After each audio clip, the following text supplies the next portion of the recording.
They said she was too unstable, too reckless, too dangerous to be trusted with a rifle. 6 months later, Staff Sergeant Elena Vasquez would take a single shot from 1,200 yards that would save the lives of 200 Marines trapped in a Taliban ambush in the mountains of Afghanistan. But first, she had to survive being the most hated woman at Camp Ridgemont. Before we jump back in, tell us where you're tuning in from. And if this story touches you, make sure you're subscribed, because tomorrow, I've saved something extra special for you. The transport helicopter touched down at Camp Ridgemont, just as the Nevada sun was cresting over the jagged peaks of the Sierra Mountains. Elena Vasquez stepped onto the landing pad, her weathered duffel bag slung over one shoulder and a rifle case that looked like it had survived 3 wars clutched in her calloused hand. The desert wind whipped through her black hair as she took her first look at the most exclusive military training facility in the United States. Camp Ridgemont was legendary. Carved into the granite cliffs of the Sierra Nevada, it was where the military's most elite snipers were forged. The Advanced Long-Range Precision course had a 90% washout rate, and those who graduated were considered the apex predators of modern warfare. Elena had dreamed of this place since she was 17 years old, watching her older brother deploy to Iraq with stories of impossible shots and lives saved by steady hands and patient hearts. But as she walked toward the main compound, Elena knew she was different from everyone else here. At 28, she was ancient by sniper school standards. Most candidates were fresh-faced kids barely out of basic training, their eyes bright with the confidence that comes from never having failed at anything important. Elena had failed plenty. 3 tours in Iraq as a combat medic had taught her that plans crumble, equipment breaks, and sometimes the only thing standing between your squad and disaster is your ability to make the impossible shot when everything else has gone to hell. The other candidates were already gathered in the equipment bay when Elena arrived for initial processing. She could hear them before she could see them, young voices competing to see who had the most expensive gear, the most advanced optics, the most impressive backstory. Elena paused in the doorway, taking in the scene that confirmed her worst fears about fitting in. 23 candidates stood around gleaming tables, covered with state-of-the-art sniper rifles that cost more than most people's cars. Their tactical gear was pristine, their boots unscuffed, their confidence radiating like heat from pavement. Elena recognized the type immediately, the golden children of the military, handpicked from elite units, fast-tracked through the system because someone important had noticed their potential. "Holy hell, would you look at this beauty?" drawled a voice with a thick Alabama accent. The speaker was a tall, lean man with the kind of perfect posture that screamed officer material. His nameplate read Davidson, and he was holding a rifle that Elena recognized as a $15,000 custom-built precision weapon, Barrett MRAD with a Schmidt and Bender scope. 0 to dead in 2.3 seconds. A chorus of appreciative whistles followed as other candidates gathered around Davidson's rifle like pilgrims at a shrine. Elena noticed how they moved, quick, aggressive, eager to prove themselves. Everything about their body language suggested they viewed this as a competition rather than training, a chance to show off rather than learn. "That's cute, Davidson," said another candidate. This one, a woman with sergeant stripes and the kind of smug smile that Elena had learned to distrust. Her nameplate read Torres, and she was unpacking her own weapon with theatrical precision. "But check out this baby, Accuracy International with a custom trigger job and hand-loaded match ammunition. I was putting rounds through dimes at 800 yards before I could legally drink." Elena remained in the doorway, suddenly acutely aware of her own equipment. Her rifle case was canvas instead of carbon fiber, held together with duct tape and hope. Inside was her grandfather's Winchester Model 70, a bolt-action rifle from 1952. That had been modified and remodified so many times it was more scar tissue than original metal. She'd bought it from a pawn shop in El Paso for $300 when she was 19, and it had been her constant companion through 3 deployments and countless hours on remote practice ranges. "What about you, Grandma?" Torres called out, having noticed Elena lurking in the doorway. "What kind of space-age equipment are you bringing to the party?" The equipment bay fell silent as 23 pairs of eyes turned toward Elena. She felt the familiar weight of judgment settling on her shoulders like a lead blanket. These kids saw her weathered hands, her faded uniform, her obvious age, and had already written her story. Old, slow, out of place. Elena stepped into the bay and set her rifle case on an empty table. The canvas looked even more pathetic next to all the high-tech cases surrounding it. She unzipped it slowly, revealing the battered Winchester nestled in foam padding that had been cut by hand with a kitchen knife. The silence stretched longer. Then Davidson started laughing, not the good-natured ribbing that Elena might have expected, but the cruel laughter of someone who had found an easy target. "Are you kidding me?" Davidson gasped between laughs. "Did you get that thing from a museum? What's next? Are you going to tell us you learned to shoot with musket balls and black powder?" Torres joined in, her voice dripping with mock concern. "Ma'am, I think there might be some confusion. The historical reenactment group meets down the road. This is sniper school." Elena said nothing. She'd learned long ago that defending yourself against mockery only encouraged more of it. Instead, she began methodically checking her rifle's action, her movements smooth and practiced.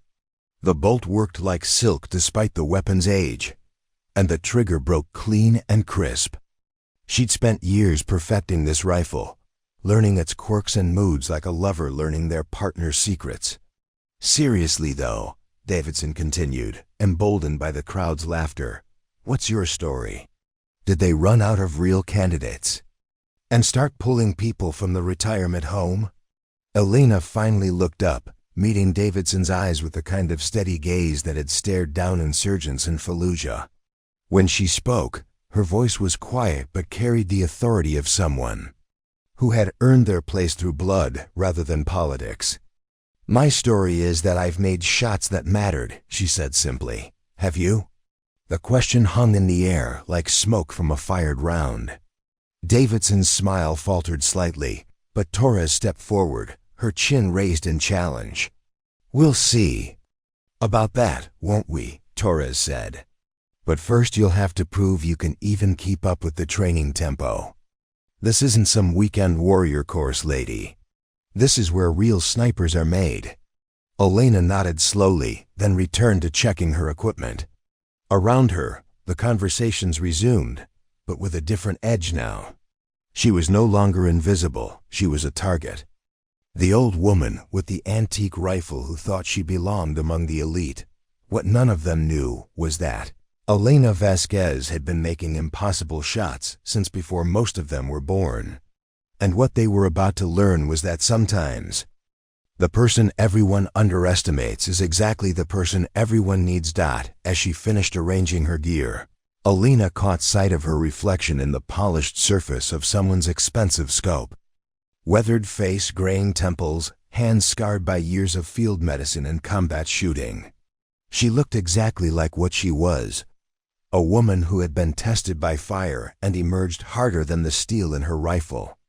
Tomorrow, the real testing would begin, and Elena Vasquez was ready to show these kids what a real sniper looked like.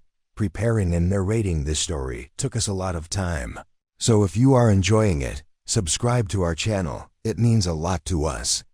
Now back to the story. The next morning, Elena stood in formation with the other candidates as Chief Instructor Colonel Briggs delivered the opening briefing. Briggs was a legend in sniper circles, a man who had revolutionized modern precision shooting with his emphasis on speed, technology, and aggressive engagement tactics. His philosophy had shaped a generation of military snipers and made Camp Ridgemont the most respected training facility in the world. "Welcome to the future of warfare," Briggs announced. his voice carrying across the mountain air with military precision. Behind him, a massive banner stretched across the parade ground. First fast final, dominate through speed. The modern battlefield demands rapid target acquisition, quick engagement, and decisive elimination. Briggs continued, pacing in front of the formation like a predator sizing up prey. Our enemies don't give you time to think, time to hesitate, or time to second-guess. They give you seconds to identify, engage, and eliminate threats before they eliminate you. Elena listened intently, but something about the philosophy felt wrong to her. In her experience, the most important shots weren't the quick ones. They were the careful ones. The shot that saved your squad leader when he was pinned down behind cover. The shot that stopped an IED team before they could plant their device. The shot that required you to wait, to breathe, to be absolutely certain before pulling the trigger. Speed is life, Briggs declared, his eyes scanning the formation. Hesitation is death.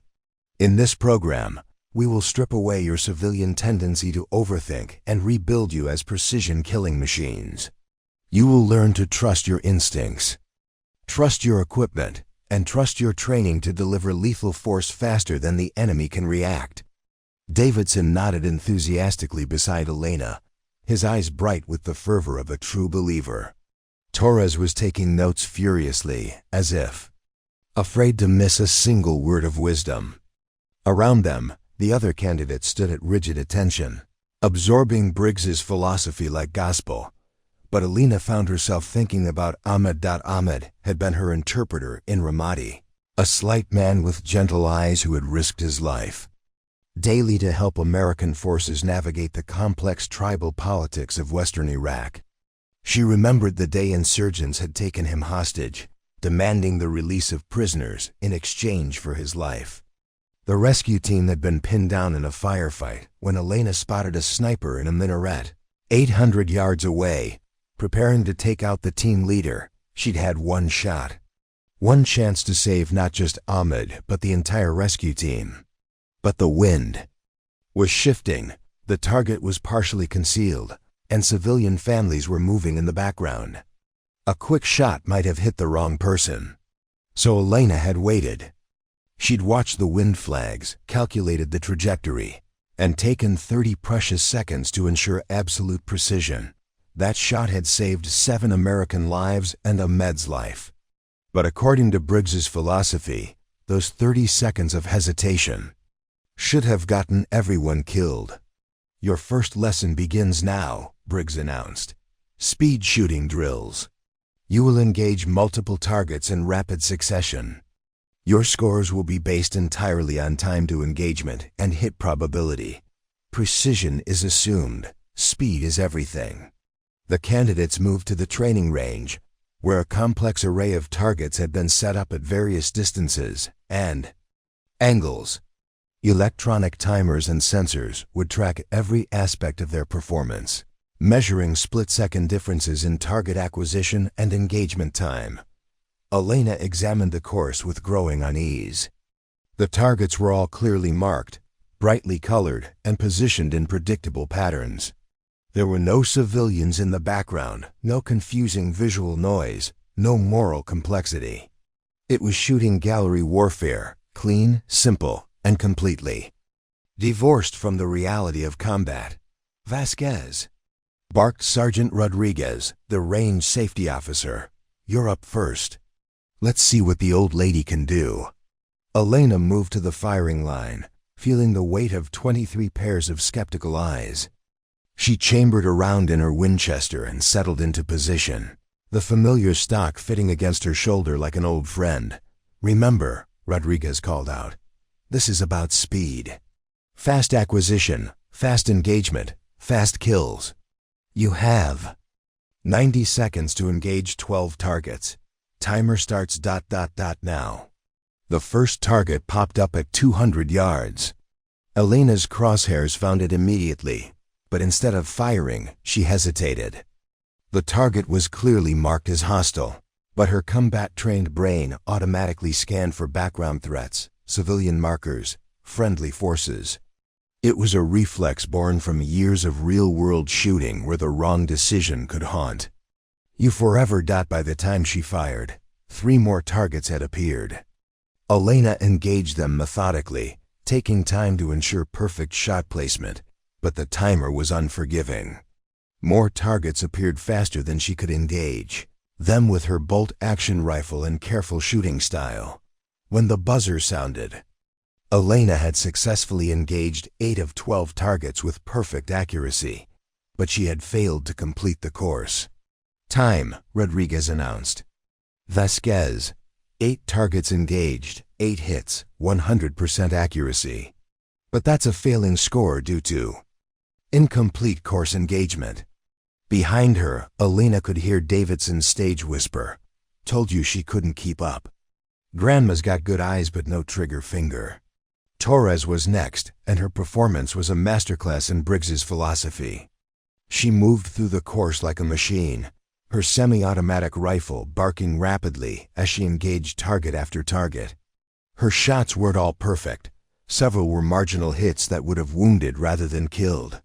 But she completed the entire course with seconds to spare. "Outstanding work, Torres," Rodriguez called out. 12 targets engaged, 10 hits, 83% accuracy, completed with 8 seconds remaining. That's how it's done. The message was clear. Elena's perfect accuracy meant nothing if she couldn't deliver it fast enough. Torres's imperfect shooting was superior because it met the speed requirements of modern warfare. As the other candidates took their turns, Elena watched a pattern emerge. The fastest shooters were celebrated regardless of their precision, while those who took time to ensure accurate shots were criticized for their hesitation. It was a complete inversion of everything Elena had learned about effective shooting in combat. During the lunch break, Elena found herself sitting alone while the other candidates clustered around Davidson and Torres, discussing techniques for faster target acquisition and rapid engagement tactics. She opened her worn notebook, the same one she'd carried through 3 deployments, and began writing. Day 1, training philosophy emphasizes speed over precision. Range conditions artificial. No consideration for civilian casualties, friendly. Fire or moral complexity of engagement decisions. Concern. Graduates may be fast but not wise. She didn't notice Colonel Briggs watching her from across the dining facility, his expression unreadable. But she would have been surprised to know that her careful note-taking had been observed and would soon become a source of significant controversy. That evening, as Elena cleaned her rifle in the barracks, Torres approached with several other candidates in tow. "Hey, Vasquez," Torres said, her voice carrying the false friendliness that Elena had learned to distrust. "Some of us were talking, and were curious about your approach to the training." Elena looked up from her cleaning. "Kit, what about it?" "Well, it's just that you seem to be fighting the program instead of embracing it," Davidson added, joining the group. "This is about adapting to modern warfare, not clinging to old-school methods that got people killed in Vietnam." Elena's jaw tightened at the mention of Vietnam, but she kept her voice level. "I've never served in Vietnam, but I have served in Iraq and Afghanistan, where taking your time to make the right shot often means the difference between saving lives and creating casualties." "That's exactly what we're talking about," Torres said. "You're still thinking like it's World War II, but modern warfare is about rapid response, overwhelming firepower, and eliminating threats before they can adapt. Your grandfather's hunting rifle and meditation approach are going to get people killed." Elena stood slowly, her cleaning kit still in her hands. When she spoke, her voice carried the quiet authority of someone who had been tested under fire. "You want to know what gets people killed? Missing the shot that matters because you were too busy being fast to be right. The confrontation might have escalated, but the evening formation bell rang, calling all candidates to assembly. As they filed out of the barracks, Elena could feel the divide deepening between her approach and the rest of the class. She was fighting a war on 2 fronts, now proving she belonged at Camp Ridgemont and defending a philosophy of precision. Shooting that the military seemed determined to abandon. What she didn't yet realize was that soon, the stakes of that philosophical battle would become a matter of life and death for people she had never met. The final qualification exam arrived. On a gray Thursday morning when mountain fog clung to the peaks like smoke from distant battles. Elena had spent 2 weeks at Camp Ridgemont, enduring daily humiliations as her careful shooting style consistently failed to meet the program's speed requirements. Despite posting the highest accuracy scores in the class, she was ranked dead. Last due to her inability to complete timed exercises. Today separates the warriors from the wannabes, Colonel Briggs announced as the candidates assembled on the main range. Behind him, range personnel were setting up the most complex shooting scenario Elena had ever seen. Multiple target systems stretched across 1,200 yards of mountainous terrain, with electronic pop-ups, moving targets, and simulated urban environments, complete with cardboard civilians. "This is your final qualification," Briggs continued, his voice carrying across the range with absolute authority. 20 targets, 6 different engagement scenarios, 90 seconds total time. You must achieve at least 85% hit rate while completing the entire course. Fail either requirement, and you're gone. Elena felt her stomach tighten. 90 seconds for 20 targets meant she had 4.5 seconds per engagement, including target acquisition, range estimation, wind calculation, and trigger squeeze. With her bolt-action rifle, she'd be lucky to cycle the action in under 2 seconds. Leaving virtually no time for the careful shot placement that had kept her alive in combat. Davidson was practically vibrating with excitement beside her. His custom rifle with its rapid-fire capability and advanced optics was perfectly suited for this kind of time trial.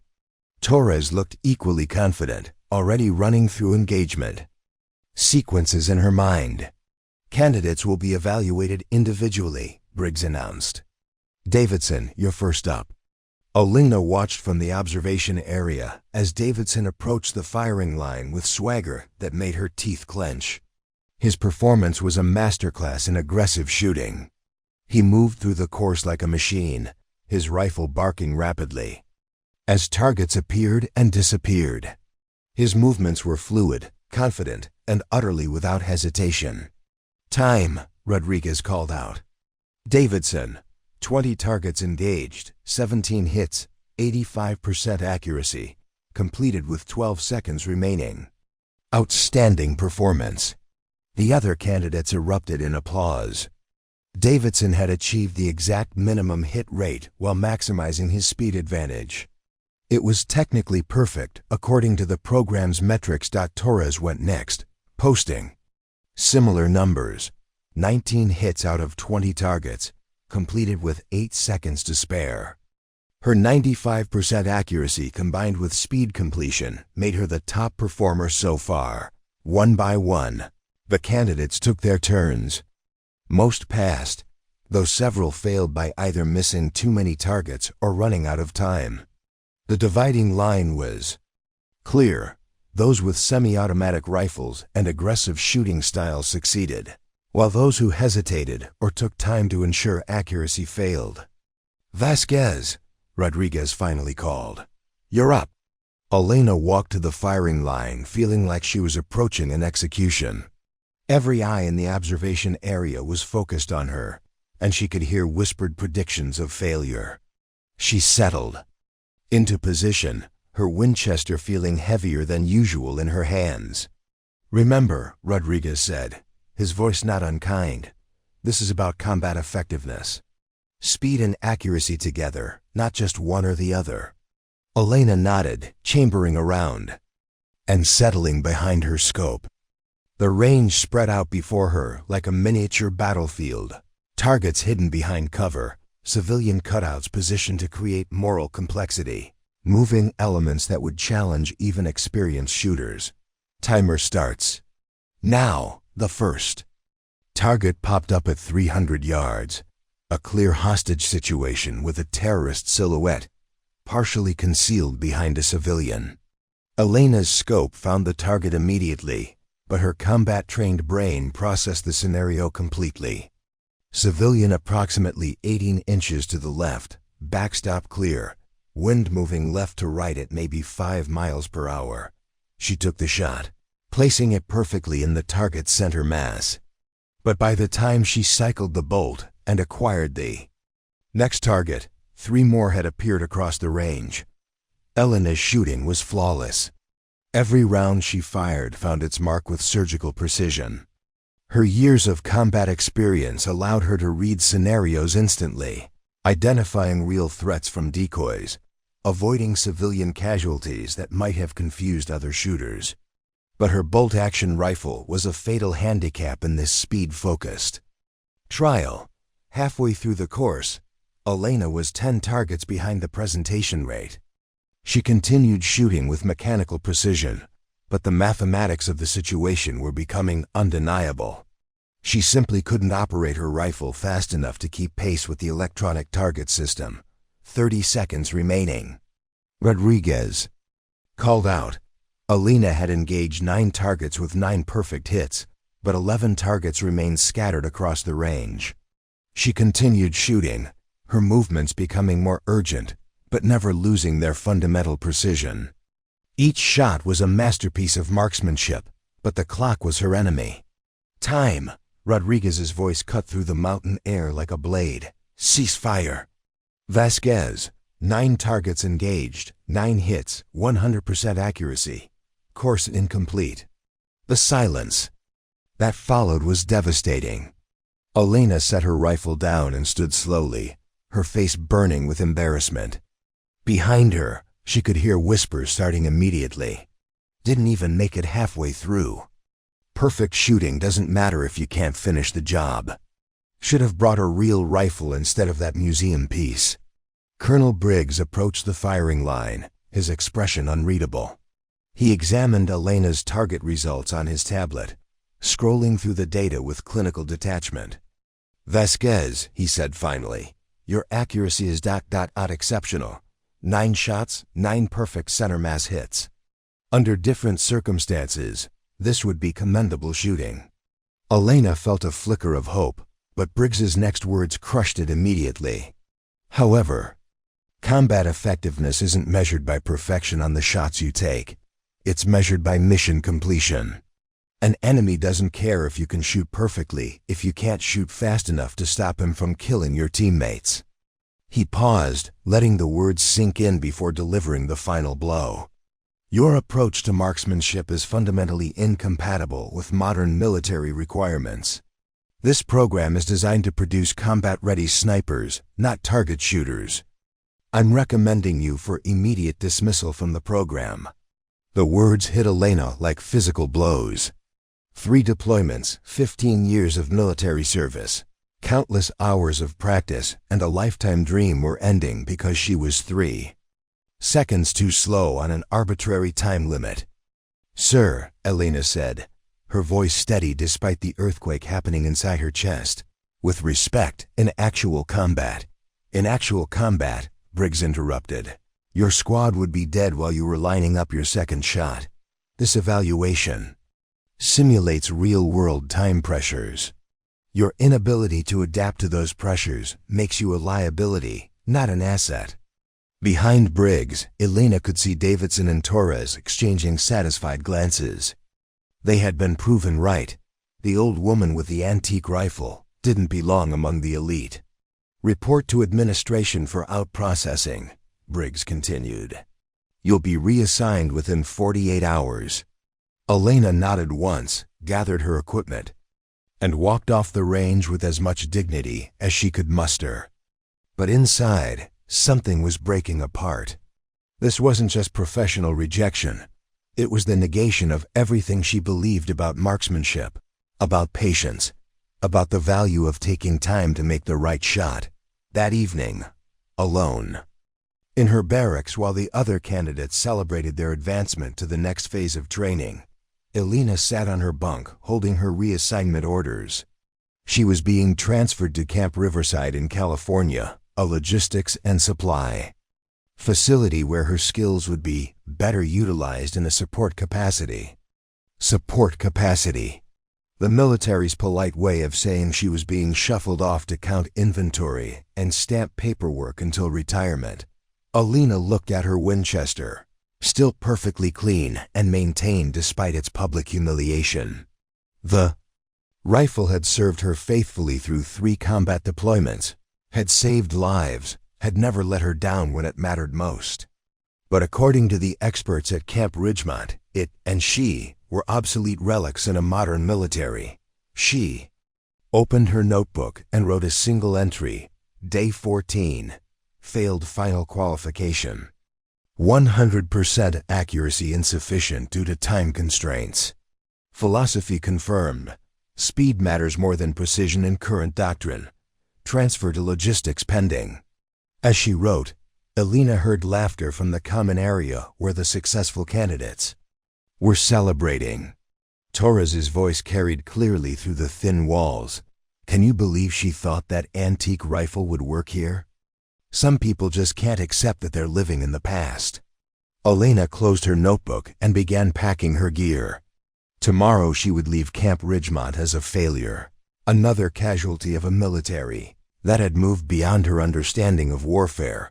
What she couldn't know was that in 6 months, those same people laughing at her failure would be trapped in a canyon in Afghanistan, surrounded by Taliban fighters with no way out except for one perfect shot that only Elena Vasquez had the patience, skill, and wisdom to make. But first, she had to survive the humiliation of being cast out from the place she had dreamed of belonging since she was 17 years old. Camp Riverside was everything Elena had feared it would be, a sprawling, administrative complex in the California desert where military careers went to die quietly. The transport bus that delivered her from Camp Ridgemont felt like a hearse, carrying her from the mountain peaks where warriors were forged to the flat wasteland where paperwork warriors processed requisitions and counted spare parts. Master Sergeant Jake Hernandez met her at the administrative building, a weathered man in his 50s whose uniform bore the faded outline of removed patches, evidence of a career that had once meant something more than inventory management. So you're the sniper school washout, Hernandez said without malice, checking Elena's transfer orders against his clipboard. Heard you had some kind of philosophical disagreement with Colonel Briggs. Elena shifted her duffel bag to her other shoulder, her rifle case feeling heavier than it had during 3 combat deployments. Something like that, Sergeant.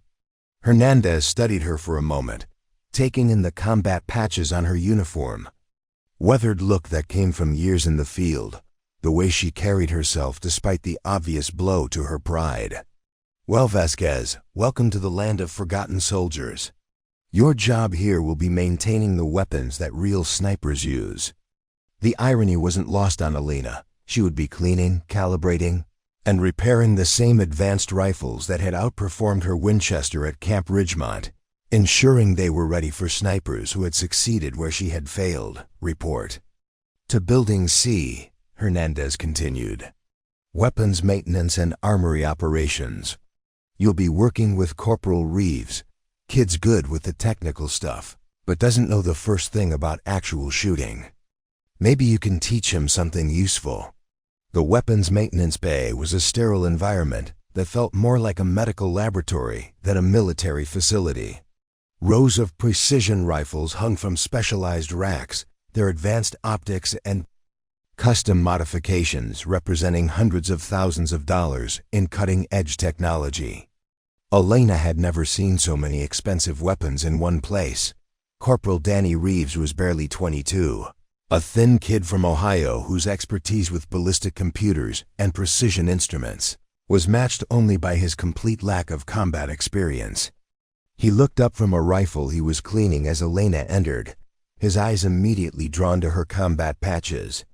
"You're the new transfer from Ridgemont?" Danny asked, his voice carrying the mixture of curiosity and sympathy that Elena was learning. "T.O. expect. I heard you. I heard the program was really challenging. Elena set down her gear and examined the weapons rack. Every rifle was a masterpiece of modern engineering. Semi-automatic protrusion platforms with electronic scopes, ballistic computers, and trigger systems that cost more than her annual salary. "These are impressive weapons," Elena said diplomatically. Danny's face lit up with enthusiasm. "Oh man, you should see what these things can do.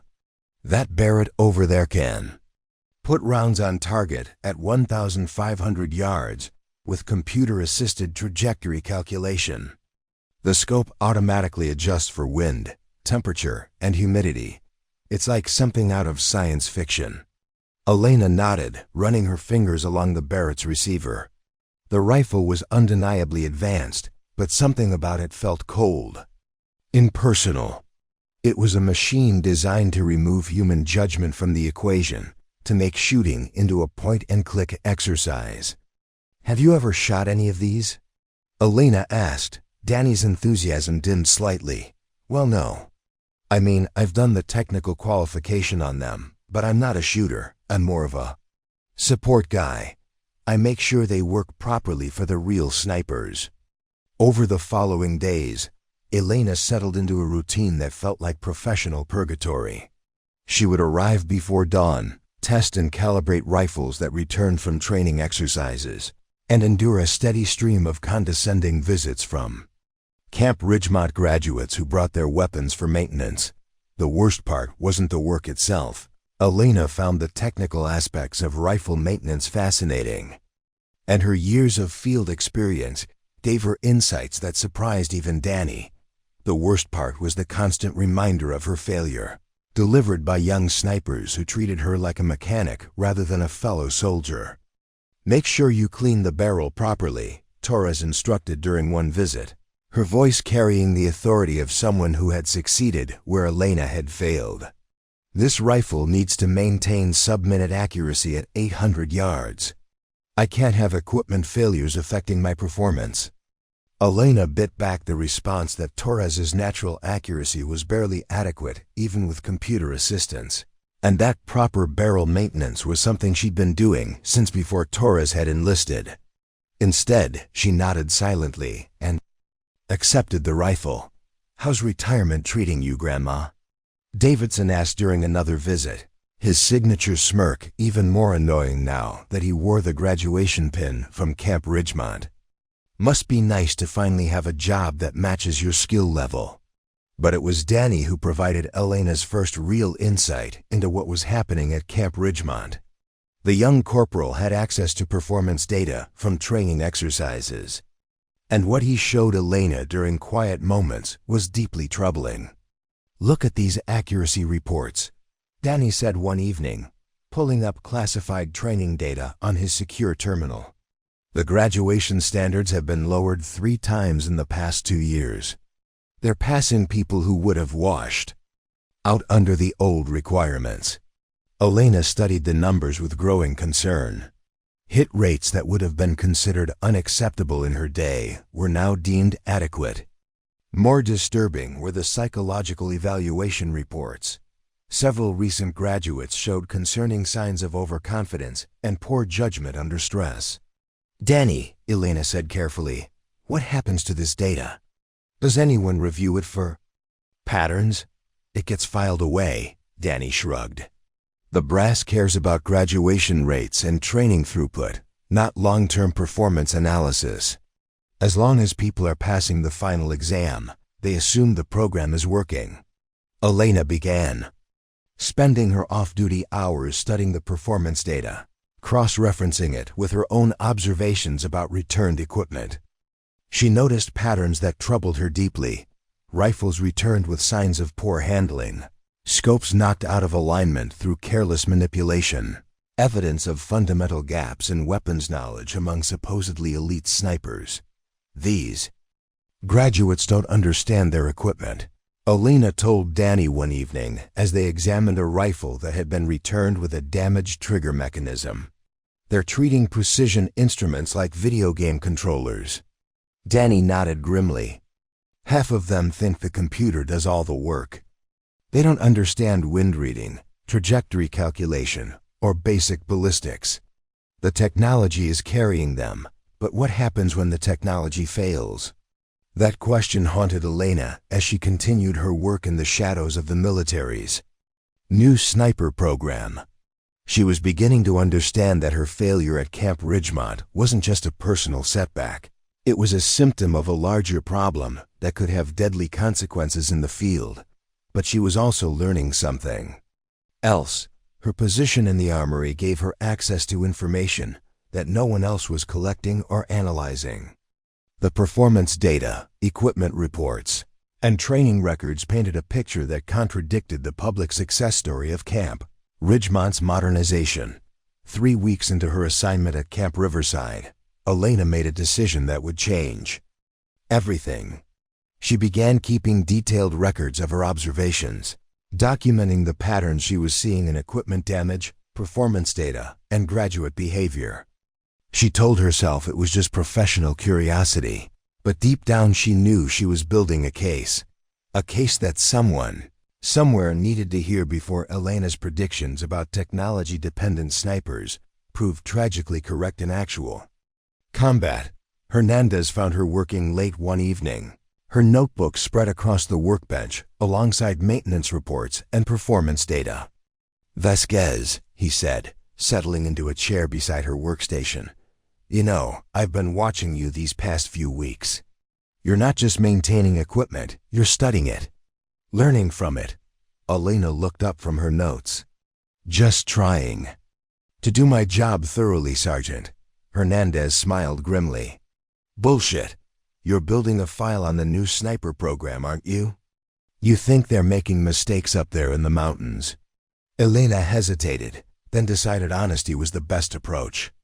"I think they're graduating people who aren't ready for real combat. The data supports that conclusion. And what do you plan to do with that data?" Elena looked down at her notebook, filled with careful observations and troubling patterns. "I don't know yet. But someone needs to know what's really happening before these people get deployed to actual combat zones." Hernandez was quiet for a long moment, then spoke in a voice barely above a whisper. "My son graduated from Ridgemont 6 months ago. He's deploying to Afghanistan next week." The weight of that statement settled over both of them like a heavy blanket.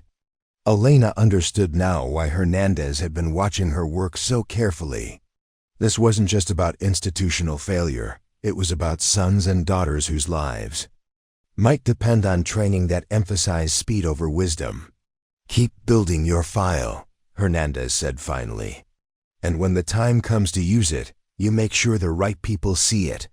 As Elena returned to her work that night, she felt a new sense of purpose settling over her shoulders.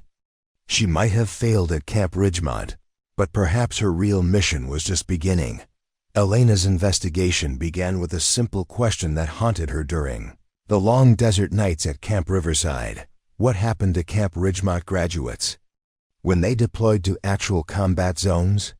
The performance data Danny showed her painted a troubling picture of declining standards, but Elena needed to know if those concerns translated into real-world consequences. Her breakthrough came during a routine equipment return from Forward Operating Base Courage in Afghanistan. A damaged Barrett rifle arrived with a maintenance request that made Elena's blood run cold. The weapon had been returned by a sniper team after what the paperwork euphemistically called engagement difficulties during a Taliban ambush near Kandahar. "Danny," Elena called to her young colleague, "pull up the deployment records for this rifle's assigned user." Danny's fingers flew over his keyboard, accessing the classified database that tracked weapons assignments and user performance. What appeared on the screen confirmed Elena's worst fears. "Second Lieutenant Marcus Webb," Danny read aloud. "Graduated Camp Ridgemont 4 months ago, ranked 3rd in his class. Deployed to Afghanistan 6 weeks ago with the 2nd Battalion, 1st Marines." Elena examined the returned rifle more carefully. The scope mount was damaged, suggesting the weapon had been dropped or roughly handled under stress. The barrel showed signs of overheating from rapid fire, and the trigger mechanism had been adjusted incorrectly, probably in the field by someone who didn't understand the system, but it was the after-action report that accompanied the rifle that revealed the true scope of the problem. Elena read it twice before the implications fully sank in. Mission failure due to inability to engage target at extended range. Sniper team compromised position through multiple missed shots. Request immediate replacement of sniper personnel. And equipment evaluation. Elena felt sick. This wasn't just equipment failure, this was combat failure. A sniper team trained at Camp Ridgemont had failed a critical mission, possibly costing lives and definitely compromising operations. "Danny, I need you to run a search for me," Elena said, her voice tight with controlled urgency. Cross-reference all equipment returns from combat zones with Camp Ridgemont graduation records from the past 6 months. Danny hesitated. "Elena, that might be above my access level. And if someone finds out we're digging into operational data, someone needs to look at this information," Elena insisted. "If there's a pattern here, if graduates are failing in combat, people need to know." Over the next 2 weeks working, during off-duty hours and using Danny's administrative access, Elena compiled a database that made her stomach churn. Of the 43 Camp Ridgemont graduates deployed to Afghanistan and Iraq in the past 6 months, 16 had been reassigned, transferred, or removed from sniper duties due to performance issues. The pattern was consistent and terrifying. Young snipers trained in speed-focused techniques were struggling with the complex moral and tactical challenges of real combat. Their equipment was being damaged through poor field maintenance and stress-induced mishandling. Mission failure. Rates were climbing steadily, but the most damning evidence came from incident reports that Elena accessed through Hernandez's senior NCO credentials. She found documentation of friendly fire incidents, civilian casualties, and missed opportunities that could be directly traced to inadequate sniper performance. One report made her hands shake as she read it. Sniper team failed to engage enemy. Machine gun position during ambush of convoy. Multiple missed shots at 400-yard range allowed enemy to maintain suppressive fire for 17 minutes. 3 Kier, 7 Waya. Sniper team leader cited poor performance under stress and inadequate fundamental marksmanship skills. Elena cross-referenced the incident with graduation records.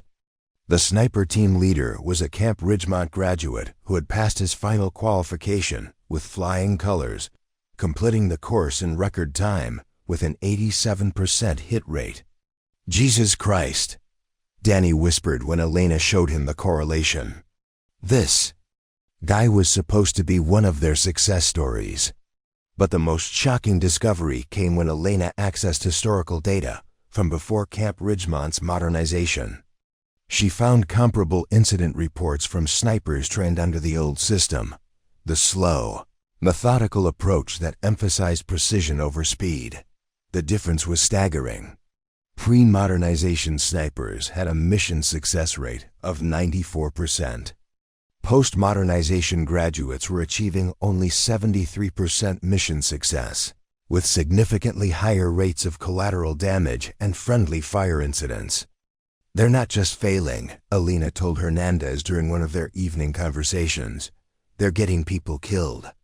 The new system is producing snipers who can perform well on a controlled range, but fall apart under real combat stress." Hernandez studied the data Elena had compiled, his face growing darker with each page. "My son calls this stuff Nintendo warfare," he said grimly. "Says half his class thinks the computer will do the thinking for them." Elena's investigation expanded beyond performance data to include psychological evaluations and stress assessments. What she found was a generation of snipers who had been trained to rely on technology and speed rather than developing the mental discipline and moral clarity that real combat demanded. "Look at these psychological profiles," Elena showed Danny. A series of evaluation reports. Overconfidence, poor judgment under stress, inadequate decision-making skills when facing complex scenarios. These people were passed through a program that never taught them how to think. The breakthrough that would change everything came when Elena discovered classified communication intercepts from a Taliban commander in the Helmand province. The intercepts had been translated and filed away in intelligence reports, but no one had connected them to sniper performance issues. American snipers have become predictable, the intercepted communication read. They shoot quickly but miss often. They become confused when we use civilians as shields. They do not have the patience of the old ones who would wait for the right moment. Even the enemy had noticed the decline in American sniper effectiveness. They were adapting their tactics to exploit the weaknesses of technology-dependent shooters who lacked the patience and wisdom of traditionally trained snipers. Elena compiled everything into a comprehensive report that she titled Combat Effectiveness. Analysis: Modern versus Traditional Sniper Training Methodologies. The document was 47 pages of damning evidence that the military's rush to modernize sniper training was producing graduates who were fundamentally unprepared for the realities of combat. But Elena also knew that her position as a failed sniper school candidate and support personnel would make it easy for officials to dismiss her findings. She needed an ally with credibility and authority, someone who couldn't be written off as a disgruntled washout. Her opportunity came when Colonel Patricia Hawkins arrived at Camp Riverside for a routine inspection. Hawkins was a legend in military circles, a combat veteran who had commanded sniper units in both Iraq and Afghanistan before being promoted to oversight responsibilities at the Pentagon. Elena watched Hawkins tour the weapons maintenance facility, noting how the colonel's eyes lingered on the advanced rifles with something that looked like skepticism rather than admiration. "Impressive technology," Hawkins commented to Hernandez as they examined a Barrett rifle with its computerized scope system. "Yes, ma'am," Hernandez replied carefully, "though some of us wonder if the technology might be getting ahead of the training." Hawkins's sharp eyes fixed on Hernandez with sudden interest. "Explain that statement, Sergeant." Elena felt her heart race. This was the moment she had been preparing for. Hernandez glanced at her, then made a decision that would change everything. "Ma'am, I think you should speak with Staff Sergeant Vasquez. She's been conducting some analysis that you might find illuminating." For the next 3 hours, Elena laid out her findings for Colonel Hawkins in a conference room that felt more like a courtroom. She presented data, showed correlations, and demonstrated patterns that painted a devastating picture of systematic failure in the military's premier sniper training program. Hawkins listened without interruption, occasionally asking for clarification or additional data. When Elena finished, the colonel sat in silence for several minutes, studying the reports spread across the conference table. "Staff Sergeant," Hawkins finally said, "if this analysis is accurate, we have a crisis that goes far beyond training standards.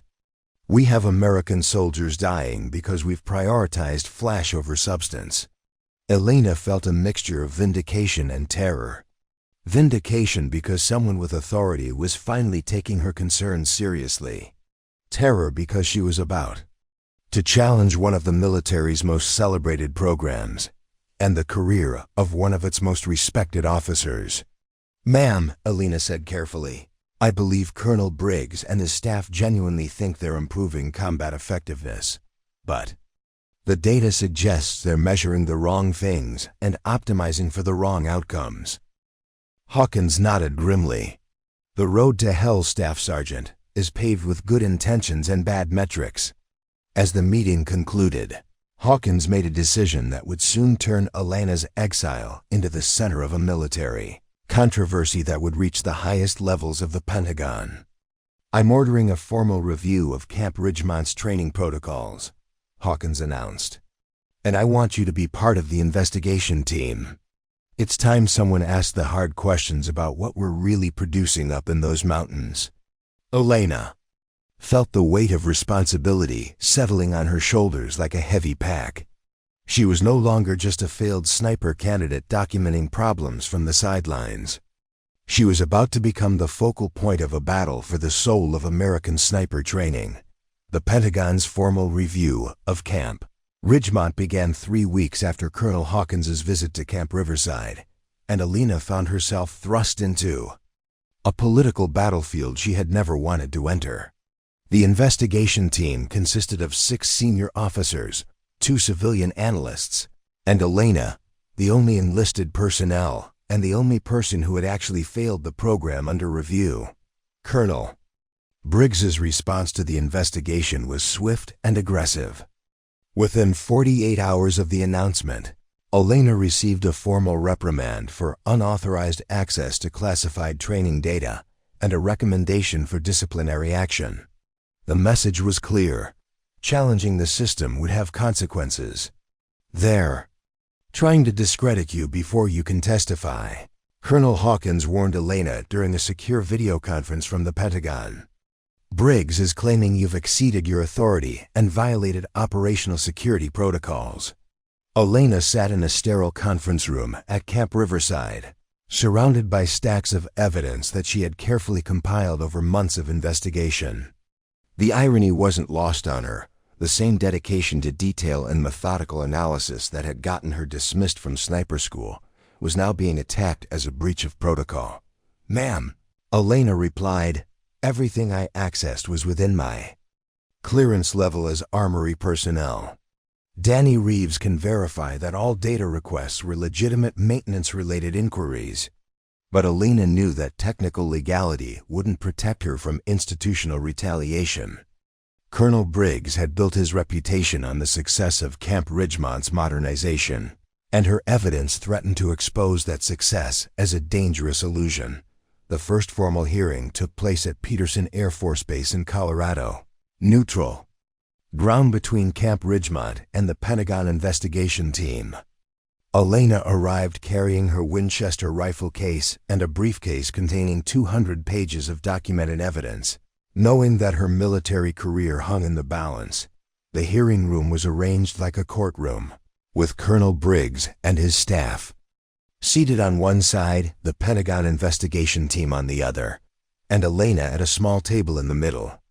The message was unmistakable. She was simultaneously witness, defendant, and evidence in a case that would determine the future of American sniper training. "Staff Sergeant Vasquez," began General Morrison, the investigation team leader, "please state for the record your qualifications to assess sniper training effectiveness." Elena stood at attention, feeling the weight of every eye in the room. "Ma'am, I have 15 years of military service, 3 combat deployments to Iraq and Afghanistan, and direct experience as both a precision marksman and weapons maintenance specialist. I have observed the performance of over 200 sniper qualified personnel in both training and combat environments." Colonel Briggs immediately objected. "General Morrison, with respect, Staff Sergeant Vasquez failed to meet the standards of our program. Her assessment is inherently biased by her personal disappointment and professional inadequacy." The attack was exactly what Elena had expected, but it still stung. She watched General Morrison's face for any sign of how the accusation was being received, but the general's expression remained neutral. "Colonel Briggs," General Morrison replied coolly, "will evaluate the credibility of all evidence based on its merit, not its source. Please proceed, Staff Sergeant." For the next 4 hours, Elena methodically presented her findings. She showed deployment records, mission failure reports, equipment damage assessments, and psychological evaluation data. She demonstrated correlations between Camp Ridgemont graduation dates and combat performance failures. She presented evidence that friendly fire incidents and civilian casualties had increased significantly among graduates of the modernized program. The most devastating evidence came when Elena presented intercepted enemy communications that showed Taliban and Al-Qaeda commanders had adapted their tactics to exploit the predictable behavior of speed-trained American snipers. According to these intelligence reports, Elena testified, Enemy forces have learned to use rapid movement and civilian shields to force American snipers into hasty engagements where their speed-focused training becomes a liability rather than an asset. Colonel Briggs's counterattack was methodical and personal. He presented Elena's training records, highlighting every failed exercise and missed time limit. He brought in expert witnesses who testified about the importance of rapid engagement in modern warfare. He questioned Elena's mental fitness, suggesting that her inability to adapt to new training methods indicated cognitive rigidity. Staff Sergeant Vasquez represents the old guard, Briggs testified, his voice carrying the authority of absolute conviction. She is unable to accept that warfare has evolved beyond the deliberate, patient methods of previous generations. Her analysis is tainted by nostalgia for techniques that are no longer relevant to modern combat. But Elena had prepared for this line of attack. She had spent weeks analyzing not just performance data, but the underlying assumptions that drove Camp Ridgemont's philosophy. "Colonel Briggs," Elena responded when given the opportunity to cross-examine, "your program assumes that all sniper engagements are time-critical emergency responses. But my analysis of actual combat situations shows that 73% of successful sniper missions require patience, observation, and the ability to wait for the optimal shot rather than taking the first available shot." Elena pulled out a specific case study that she had documented in excruciating detail. On March 5-10 of this year, Sergeant First Class Williams, a graduate of your program, was assigned to overwatch a convoy route in Helmand Province. Enemy forces placed a roadside bomb and positioned a spotter 600 yards from the route. Sergeant Williams detected the spotter but engaged immediately upon identification, consistent with his training. His hasty shot missed, alerting the enemy cell, who detonated the bomb remotely, killing 3 Marines and wounding 7 others. The room fell silent as Elena continued. The same day, at a different location, Gunnery Sergeant Lopez trained under the old system, identified a similar threat. Instead of engaging immediately, he observed for 17 minutes, identified 3 additional enemy personnel, and coordinated with ground forces to capture the entire cell intact while disarming their explosives. Elena met Colonel Briggs's eyes across the room. "Your program would have failed Gunnery Sergeant Lopez for taking too long to engage. The old system saved 10 American lives." The confrontation escalated when Briggs produced psychological evaluations that questioned Elena's fitness for sniper duty. The reports, which Elena had never seen before, painted her as emotionally unstable, resistant to authority, and unable to perform under pressure. These evaluations were conducted by qualified military psychologists, Briggs announced, and they clearly show that Staff Sergeant Vasquez's dismissal from our program was based on more than just marksmanship issues.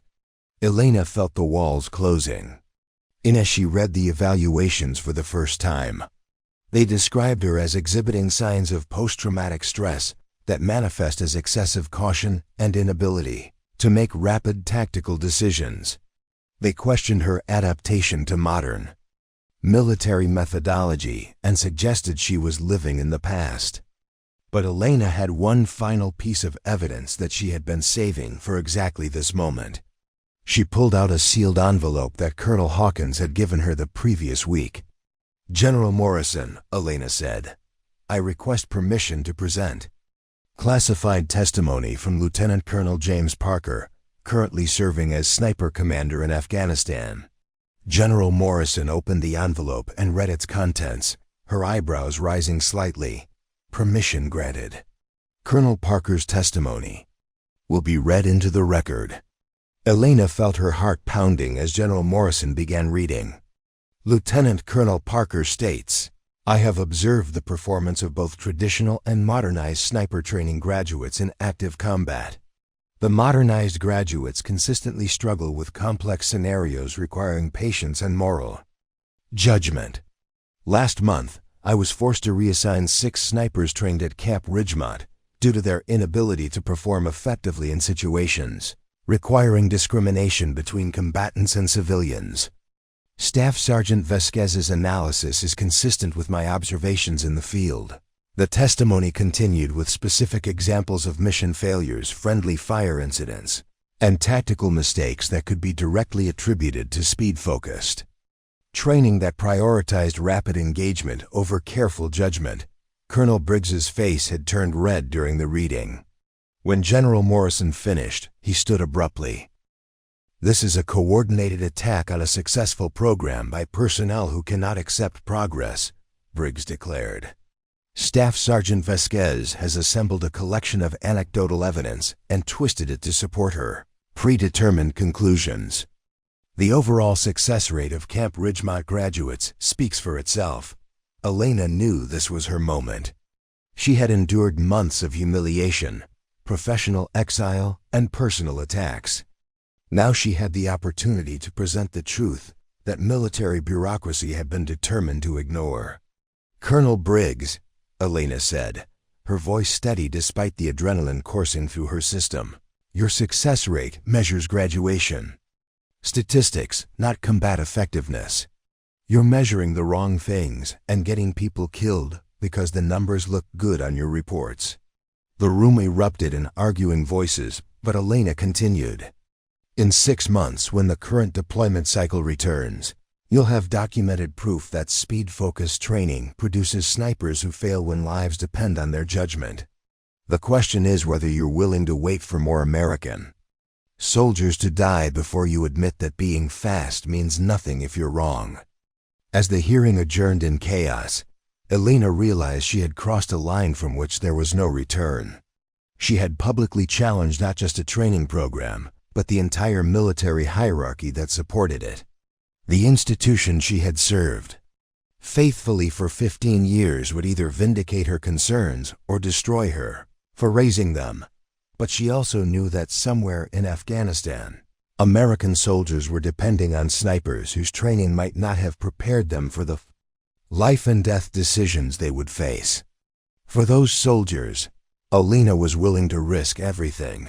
The Pentagon investigation consumed 3 more weeks of Elena's life, during which she found herself living in a strange limbo between vindication and professional destruction. General Morrison had ordered a temporary suspension of Camp Ridgemont's graduation ceremonies, pending the investigation's conclusion, which meant that Colonel Briggs's carefully constructed empire was crumbling in real time. Elena knew she was winning the evidentiary battle, but she was losing the political war. Military bureaucracy had ways of punishing troublemakers that went far beyond formal disciplinary action, and she could feel the institutional machinery turning against her. With each passing day, the breaking point came when Elena received orders to report to General Morrison's office at the Pentagon for what was euphemistically called a final consultation. She arrived at the massive building carrying her worn notebook and a flash drive containing every piece of evidence she had compiled, knowing that this meeting would determine whether her months of investigation had been worth the destruction of her career. General Morrison's office overlooked the Potomac River, its walls lined with commendations and photographs from 3 decades of military service. But what caught Elena's attention was the presence of Secretary of Defense Janet Walsh, whose unexpected attendance suggested that the investigation had reached the highest levels of military command. "Staff Sergeant Vasquez," General Morrison began, "your investigation has created a significant problem for this department. Colonel Briggs is a respected officer whose modernization of sniper training has been held up as a model for military innovation. Your allegations, if proven correct, would require us to acknowledge fundamental failures in a program that has received widespread praise and substantial funding." Elena remained at attention, but her mind was racing. The phrasing of General Morrison's statement suggested that the evidence had been convincing, but that institutional politics were complicating the response. Secretary Walsh leaned forward, her expression grave. "Staff Sergeant, before we proceed, I need to understand your motivations. You've sacrificed your career to pursue this investigation. You've made powerful enemies and burned bridges that can never be rebuilt. Why? Elena had been asked this question dozens of times during the investigation, but this time felt different. This time, her answer would determine not just her own fate, but the future of American sniper training and the lives of soldiers she would never meet. "Ma'am," Elena replied, "3 months ago, I received a message from a Marine mother in Ohio. Her son was killed in Afghanistan when his sniper overwatch failed to engage enemy forces that were setting up an ambush. The sniper was a Camp Ridgemont graduate who missed 4 consecutive shots at 300 yards because he couldn't adapt to wind conditions that weren't programmed into his computer scope." Elena paused, feeling the weight of that mother's grief in her voice. That Marine died because we trained his protector to be fast instead of teaching him to be right.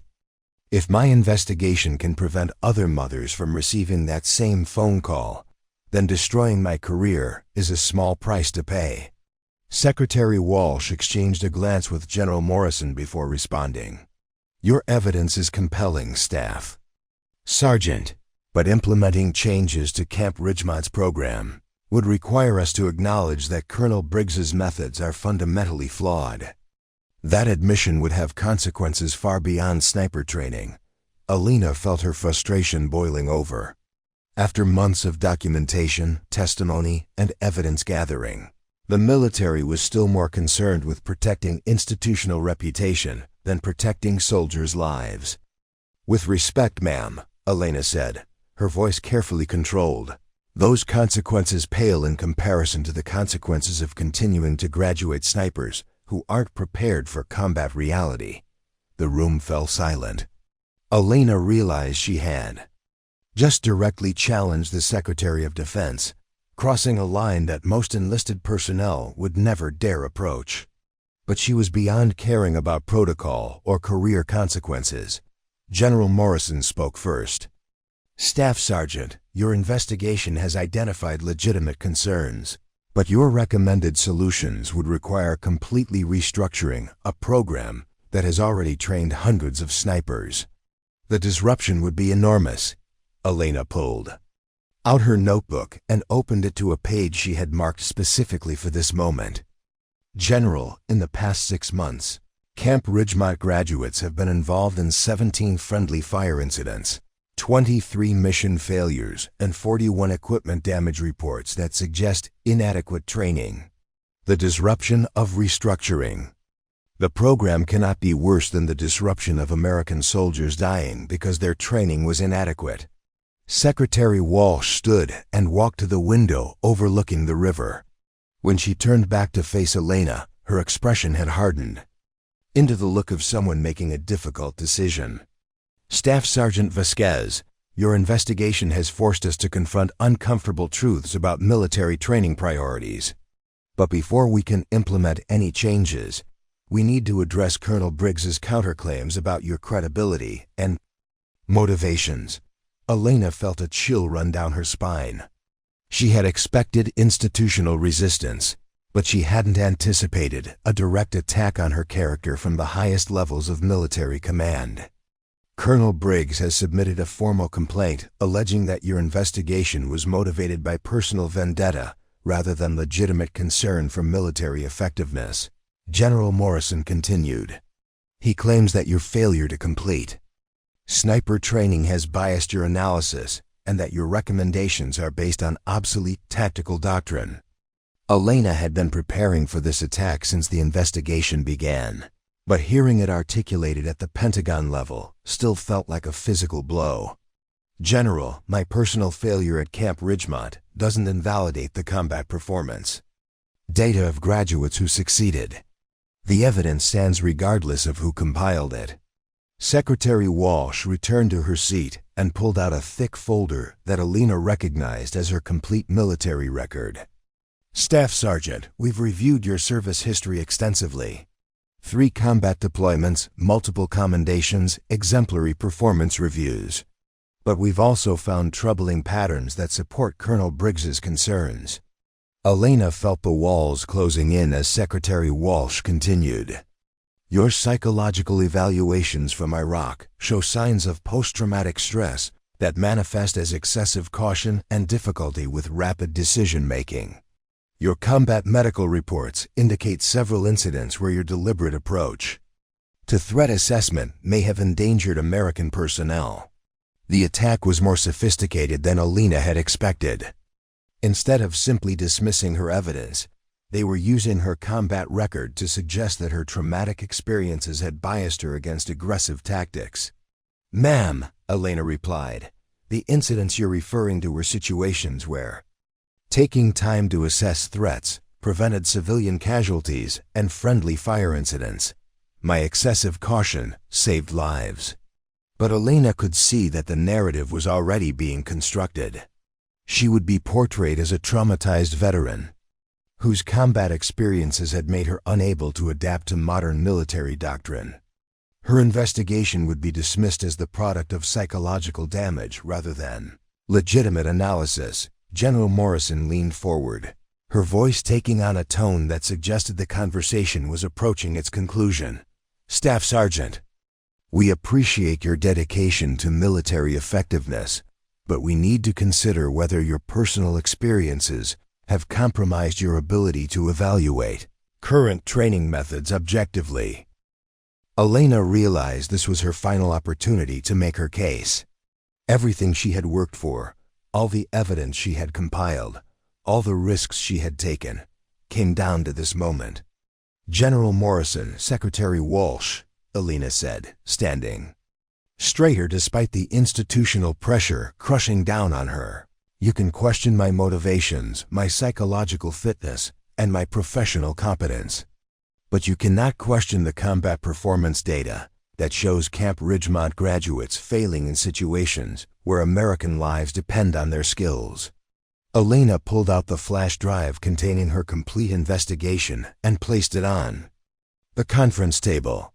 "This drive contains documented evidence of systematic training failures that are getting American soldiers killed.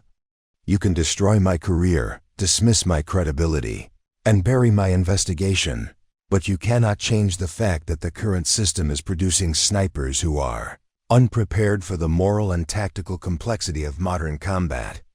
Elena took a deep breath before delivering her final statement. "In 6 months, when the casualty reports from Afghanistan show continued sniper-related failures, when more American families receive death notifications because their sons and daughters were protected by graduates who couldn't make the shots that mattered, I want you to remember this conversation." The silence that followed felt like a physical weight pressing down on the room. Elena had just challenged the highest levels of military authority, questioned institutional priorities, and essentially accused the Defense Department of prioritizing politics over soldiers' lives. Secretary Walsh stood slowly, her expression unreadable. "Staff Sergeant Vasquez, you've given us a great deal to consider. We'll review your evidence and determine appropriate action."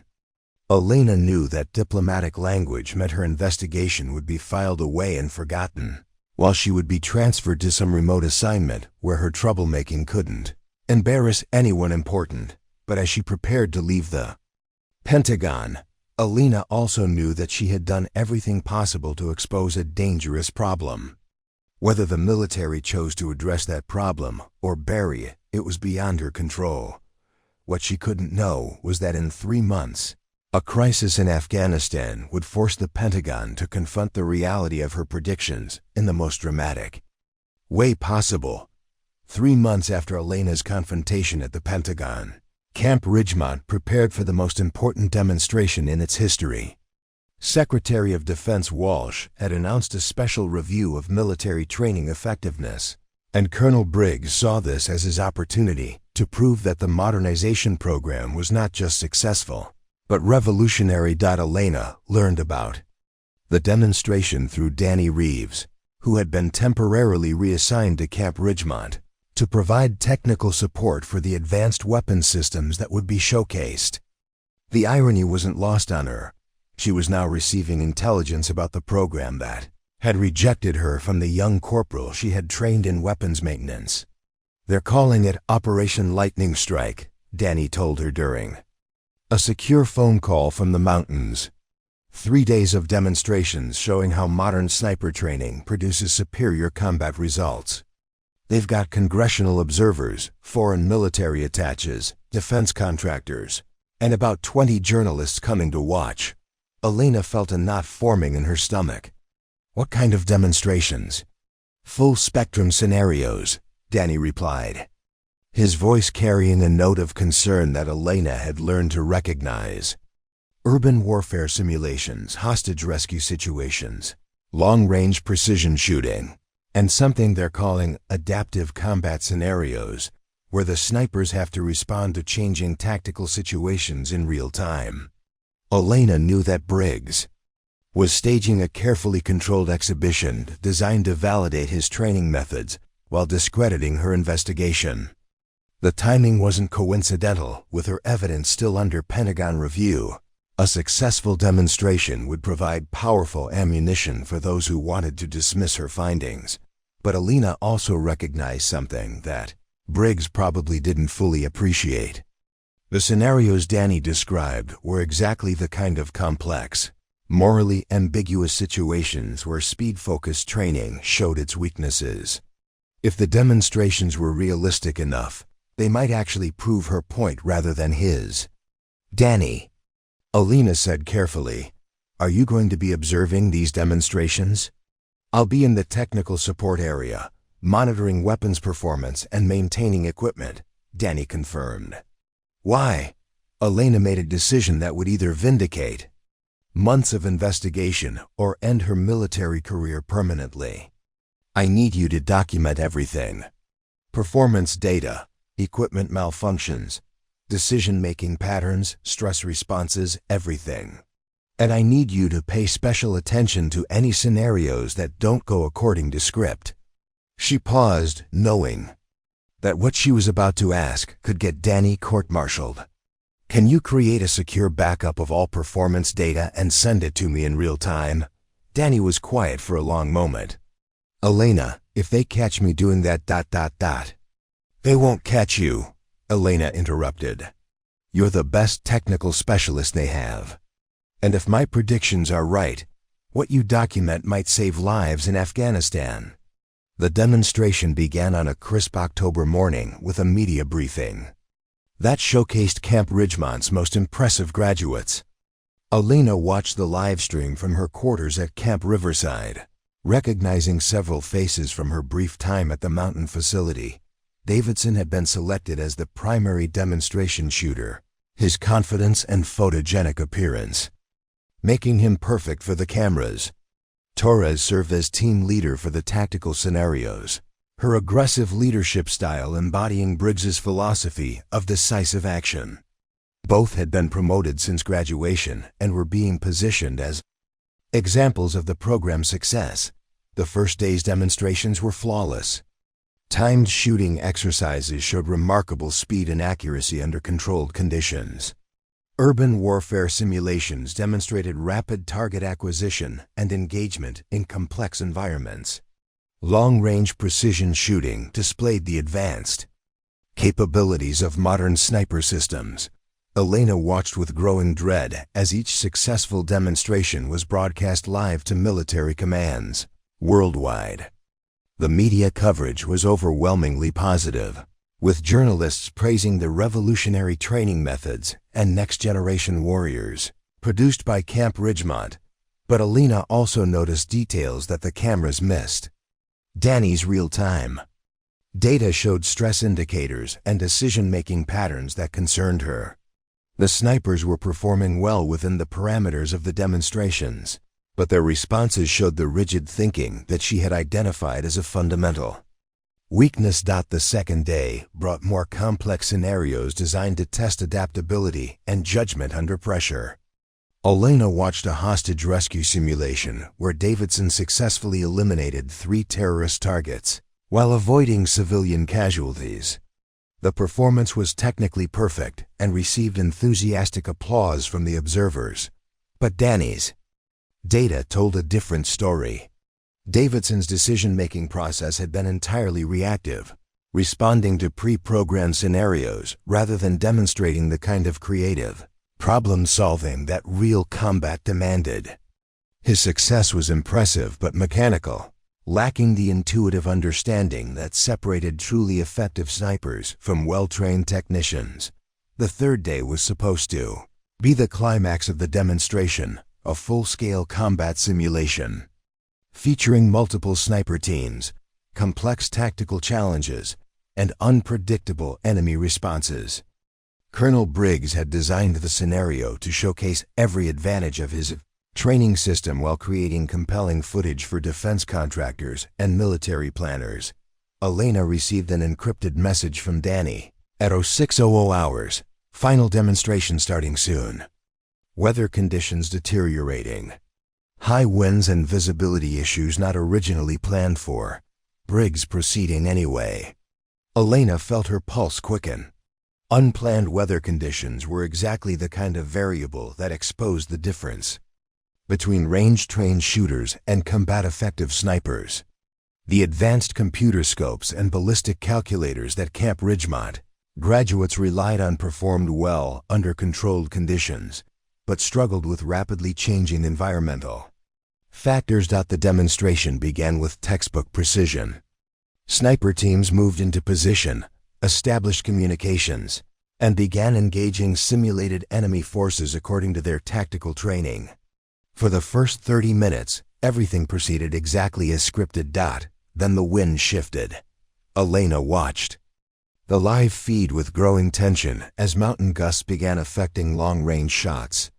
The computer-assisted scopes were programmed for the morning's calm conditions, but couldn't adapt quickly enough to the changing wind patterns. She could see snipers struggling with calculations that should have been second nature.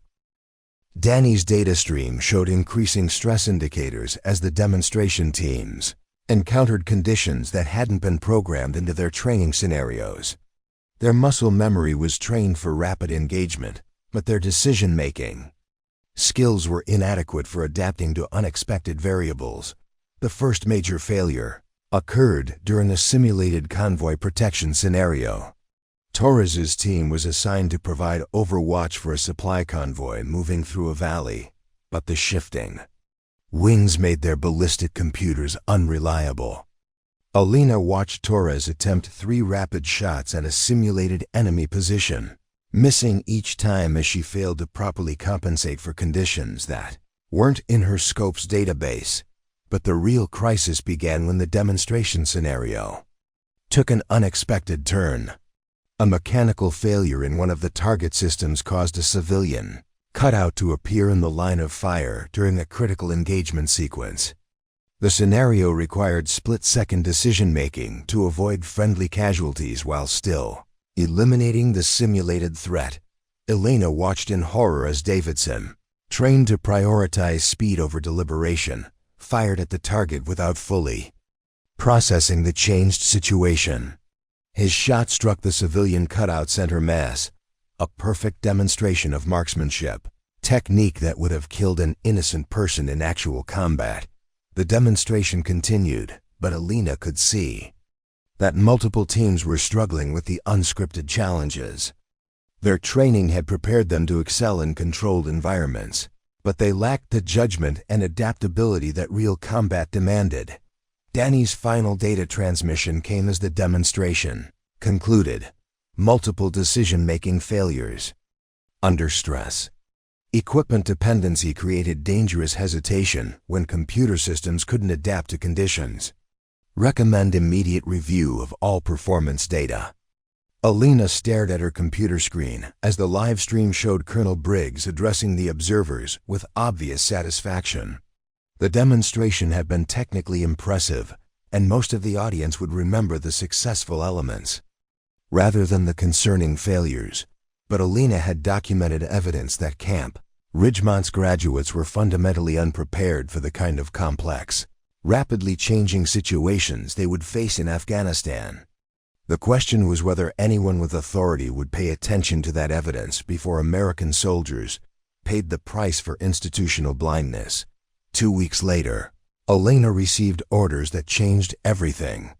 She was being deployed to Afghanistan as part of a logistics support unit. The timing seemed suspiciously convenient, sending the troublemaker to a combat zone where her complaints could be forgotten and her credibility further undermined. What Elena didn't know was that her deployment would place her in exactly the right position to prove her theories. When a Taliban ambush trapped 200 Marines in a canyon with no way out except through the scope of a sniper who understood that being right was more important than being fast. Forward. Operating Base Thunder sat like a concrete island in the Afghan desert, 200 miles north of Kandahar, and surrounded by mountains that had been hiding enemies for centuries. Elena arrived on a supply helicopter in early December, carrying her Winchester in its battered case and orders assigning her to logistics, coordination, counting bullets and tracking equipment instead of using the skills that had brought her to Afghanistan 3 times before. Lieutenant Colonel Marcus Stone, the base commander, reviewed her file with obvious confusion during the in-processing briefing. Staff Sergeant Vasquez, you've got an interesting background. Combat medic, 3 deployments, sniper training. Why are they sending someone with your qualifications to push paperwork? Elena had learned to navigate that question carefully. Sometimes the military puts people where they're needed most, sir. Stone nodded, but Elena could see he wasn't entirely satisfied with the diplomatic answer. Well, we're short-handed in every department, so your experience won't go to waste. Just keep your head down and help us keep this place running. Elena's real purpose at Phobe Thunder became clear within her first week. The base was supporting Operation Desert Sweep, a major offensive designed to clear Taliban strongholds from the mountain valleys surrounding Kandahar. The operation relied heavily on sniper teams for reconnaissance, target elimination, and force protection, exactly the kind of complex, high-stakes missions where Elena's investigation had predicted Camp Ridgemont graduates would struggle. Sniper teams at FOB Thunder were exactly what Elena had expected to find: young, confident graduates of Colonel Briggs's program, equipped with the most advanced rifles and optics the military could provide. Their team leader was Captain Ryan Foster, a charismatic officer who had graduated first in his class and embodied everything that Camp Ridgemont claimed to represent. Elena watched Foster's teams prepare for missions with a mixture of admiration and dread. Their equipment was flawless, their confidence absolute, and their technical skills impressive. But she also recognized the warning signs that she had documented in her investigation: over-reliance on technology, rigid adherence to doctrine, and a lack of the patient, adaptive thinking that kept snipers alive in unpredictable environments. Her opportunity to observe their performance came during a routine mission briefing for Operation Copper Canyon, a reconnaissance and interdiction mission in the Shamali Valley. Intelligence had identified a Taliban supply route through a narrow canyon system, and Foster's teams were assigned to establish overwatch positions and eliminate enemy personnel while avoiding civilian casualties. Primary objectives are speed and precision, Foster briefed his teams, using language that could have come directly from Camp Ridgemont's training manuals.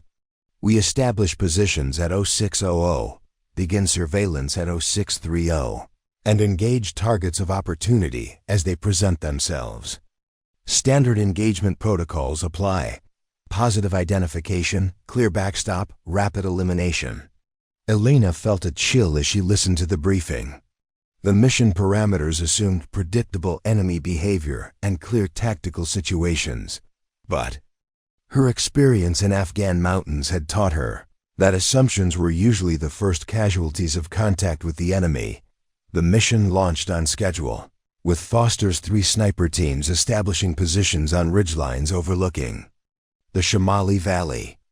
Elena monitored their progress from the operations center, listening to radio communications that initially suggested everything was proceeding according to plan. Overwatch 1 in position, Foster reported at 0615. Good visibility, minimal. Wind, targets moving as predicted through the valley floor. For the first 2 hours, the mission unfolded exactly as briefed. The sniper teams identified and eliminated several Taliban fighters moving supplies through the canyon, demonstrating the speed and accuracy that had made them exemplars of modern sniper training. But Afghanistan had a way of turning routine missions into nightmares without warning. At 0847. Foster's calm voice crackled over the radio with words that made Elena's stomach drop. "Base, this is Overwatch 1. We have a problem. Large enemy force moving into the valley from the north. Looks like 200+ personnel with heavy weapons. They're using the same route as a Marine company that's supposed to transit this area in 30 minutes. Elena grabbed the mission map and felt her blood turn to ice. Alpha Company, 1st Battalion, 3rd Marines was conducting a routine patrol that would bring them directly through the Shamali Valley at 0920.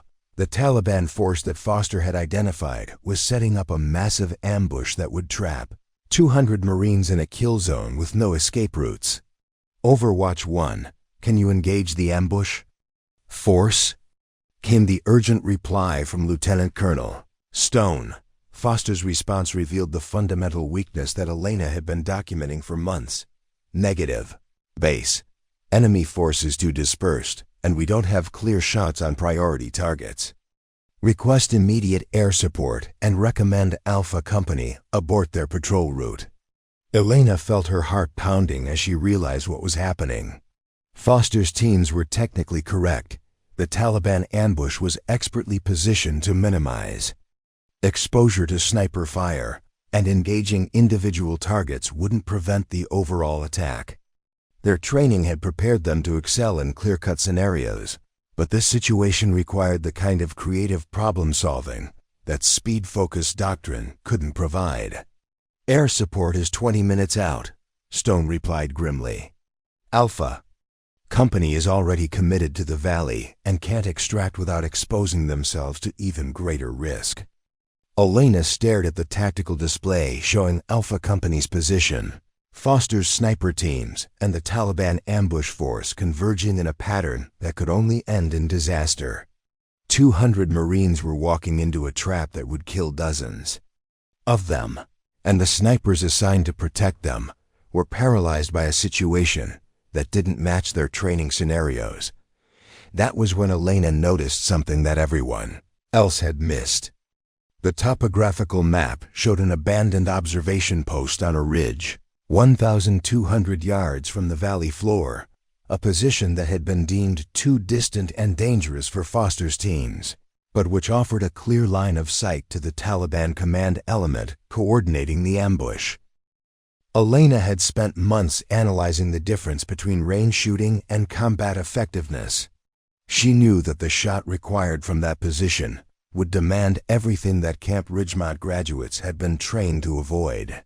Patience instead of speed, individual judgment instead of doctrine, and the willingness to take a single perfect shot instead of rapid engagement. She also knew that she was probably the only person at FOB Thunder with the skills and experience to make that shot. "Sir," Elena said, approaching Lieutenant Colonel Stone with the Winchester case in her hand, "I can stop the ambush." Stone looked at her with a mixture of confusion and desperation. "Staff Sergeant, your logistics personnel. This is a combat situation requiring specialized expertise." Elena met his eyes with the steady gaze that had carried her through 3 deployments and a lifetime of being underestimated. "Sir, with respect, I've been making impossible shots since before most of these people were born. Give me a helicopter. And 15 minutes, and I can eliminate the Taliban commander before Alpha Company enters the kill zone." Stone hesitated for precious seconds that could mean the difference between life and death for 200 Marines. Elena could see him weighing military protocol against desperate necessity, institutional authority against individual expertise. "Sergeant," Stone said finally, "if you miss this shot, those Marines die." Elena shouldered her rifle case and headed for the door. "Sir, if I don't take this shot, they die anyway." As Elena ran toward the helicopter pad, She could hear Foster's increasingly frantic radio reports describing the Taliban ambush taking final positions. Alpha Company was 15 minutes from walking into a massacre, and Elena was about to attempt a shot that would either validate everything she believed about precision marksmanship or prove that her critics had been right about her limitations. But for the first time in months, Elena felt the calm certainty that came from knowing she was exactly where she needed to be, doing exactly what she had trained her entire life to do. The UH-60 Black Hawk lifted off from Fob Thunder at 0902 hours, carrying Elena toward what would either be the vindication of her entire career or its final catastrophic failure. Through her headset, she could hear the increasingly desperate radio chatter as Alpha Company approached the Taliban kill zone, and Foster's sniper team struggled to find engagement opportunities that their training hadn't prepared them for. Overwatch. 1 to base. Foster's voice crackled through the static, tension replacing his earlier confidence. Enemy force has dispersed into prepared positions. We can see individual targets, but can't identify command structure. Without clear priority targets, engagement would only alert them to our presence without stopping the ambush. Elena checked her watch. 0904. Alpha Company would enter the valley in 16 minutes, and Foster's teams were paralyzed by exactly the kind of complex tactical situation that Elena had predicted would expose the weaknesses of speed-focused training. Their doctrine demanded clear targets and rapid engagement, but this scenario required patience, analysis, and the willingness to wait for the one shot that mattered most. The helicopter pilot, Chief Warrant Officer Sarah Chun, had been briefed on the desperate nature of the mission. "Staff Sergeant," she called over the engine noise, "the LZ is going to be hot. I can give you maybe 30 seconds on the ground before I have to pull back. You sure about this?" Elena checked her Winchester one final time, feeling the familiar weight of the rifle that had been mocked and dismissed at Camp Ridgemont. The bolt worked smoothly, the trigger broke cleanly, and the scope was perfectly zeroed for the 1,200-yard shot she was about to attempt.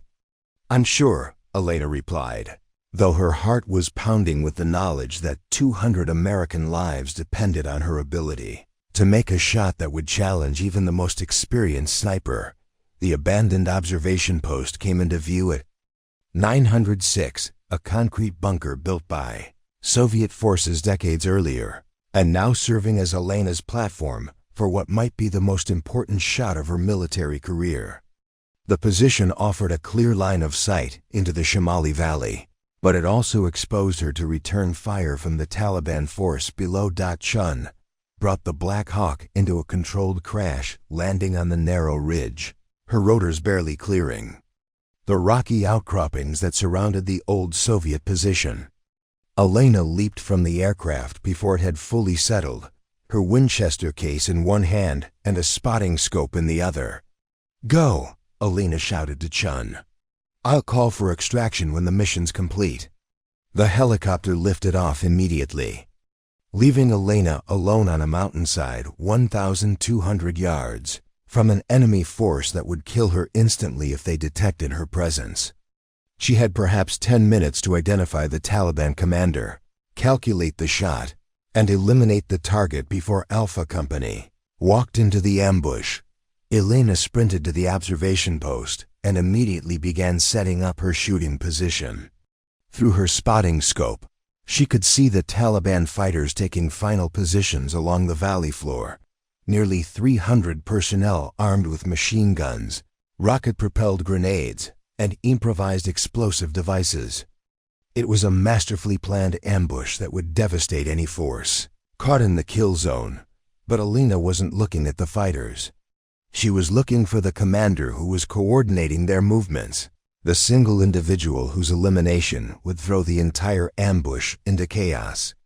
Her years of combat experience had taught her to read battlefield patterns, to identify the subtle signs that distinguish leaders from followers. There, 1,247 yards away according to her rangefinder, a bearded man in his 40s was moving between fighting positions, clearly directing the placement of weapons and personnel. He carried a radio and wore the confident bearing of someone accustomed to command.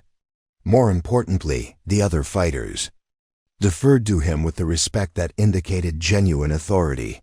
Elena settled behind her Winchester and began the most critical ballistic calculation of her life. The distance was 1,247 yards, well beyond the effective range that Camp Ridgemont considered practical for combat shooting. The wind was variable, shifting between 5 and 12 miles per hour from the northwest. The temperature was 47 degrees Fahrenheit with 23% humidity. The target was moving unpredictably between covered positions. Elena pulled out her notebook and began the hand calculations that had been mocked as obsolete by Foster's generation of technology-dependent snipers.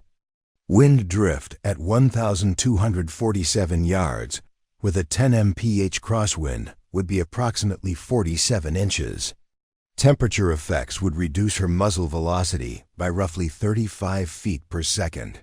Humidity would have minimal impact at this range, but the most challenging factor was the target's movement pattern.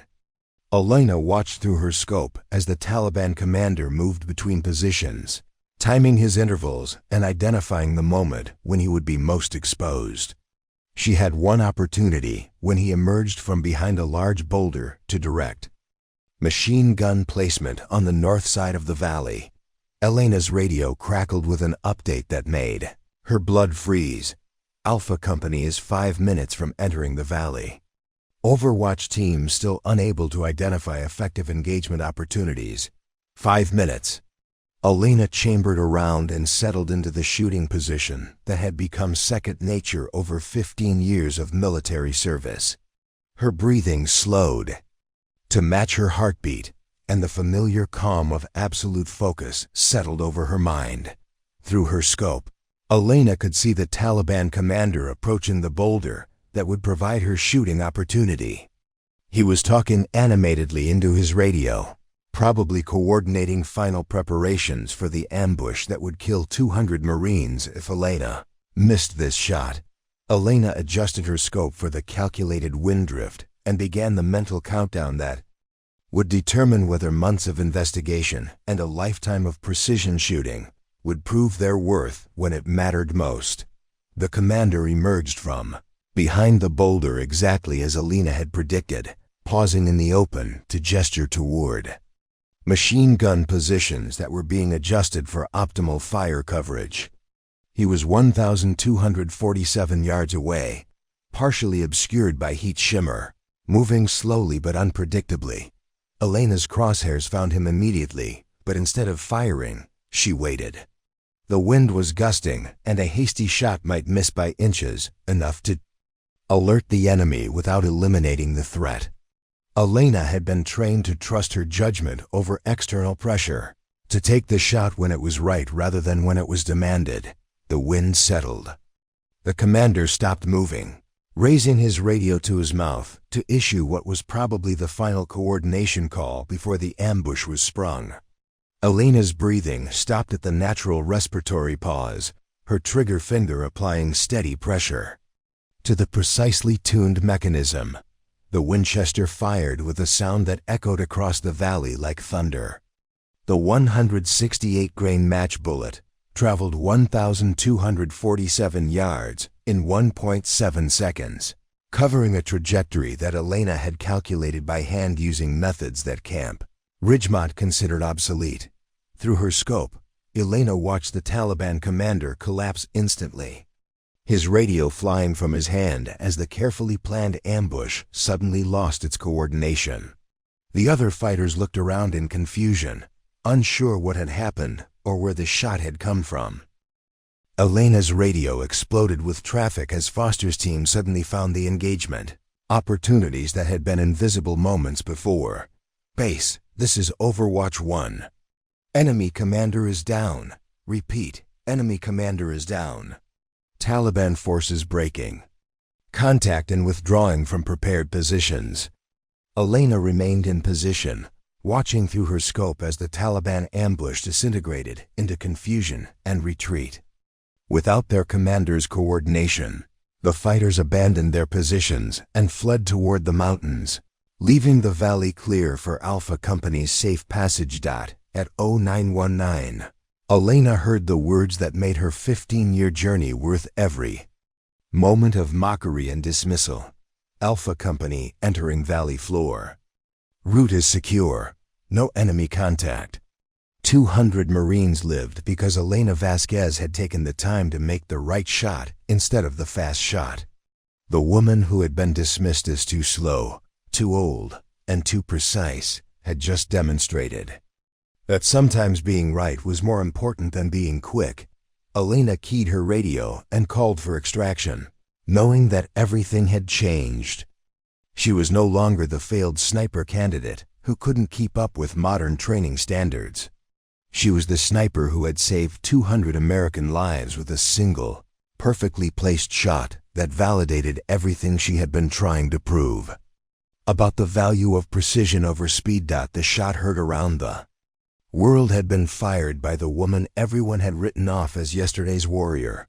The Pentagon briefing room had never felt smaller to Elena as she stood before an assembly that included Secretary of Defense Walsh, General Morrison, and a collection of senior officers whose careers would be forever changed by what had happened in the Shamali Valley 6 weeks earlier. The same room where she had been dismissed as a traumatized troublemaker now hosted her as the architect of the most significant revision to military sniper doctrine in 3 decades, the 1,247-yard shot that saved Alpha Company had become legendary within 48 hours of its execution. Every major military publication had covered the story. Foreign governments were requesting briefings on American sniper capabilities, and defense contractors were scrambling to understand how obsolete equipment in the hands of the supposedly failed candidate had outperformed their most advanced systems. But Elena knew that the real victory wasn't the media attention or the commendations that had followed her return from Afghanistan. The real victory was sitting at the conference table in the form of a completely restructured investigation committee that was now tasked with implementing her recommendations rather than burying them. Staff Sergeant Vasquez, Secretary Walsh, began, her tone markedly different from their confrontational encounter months earlier. Your actions in Afghanistan have forced us to reevaluate fundamental assumptions about sniper training and combat effectiveness. Today we're here to discuss implementation of the changes you've recommended to ensure that all American snipers receive training that prepares them for real-world complexity.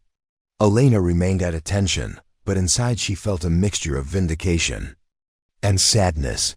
Vindication because her months of investigation and institutional resistance had been proven correct in the most dramatic way possible.